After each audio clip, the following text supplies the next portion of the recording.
shi sai kun yi mamaki. Kowa so na rai ya zama dole in kama sunanki. Kin cutar da ni al'amarinki ya ba ni mamaki. Na nazari wai me yasa kika yi haka ne doki. Ki je babu komai ko ba so na rai na wazan barki.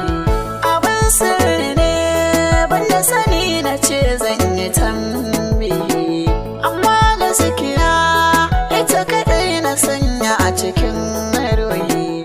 Iya gwargwado a bangare da ƙauna ina sharhi. Soyayya da daɗi ka so a so ka shi ne cikar shauki. Ki duba a farko ni na yi ƙoƙarin gyara halinki. Tsakani da Allah a zuciyata na sanya ƙaunarki. Kowa in ya zo abin da zai faɗa min in barki. A ƙarshe ya zamto wai da kike kira marashi aiki.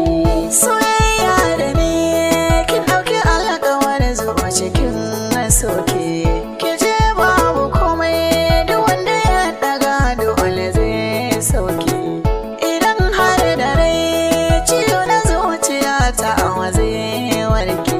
Irin duniya kuma biye shi baya abin kirki. Wayo salmakin tafi ina ta fama da ƙaunarki. Yau na shiga kunci ƙauna da sanki ne ke ta min raki.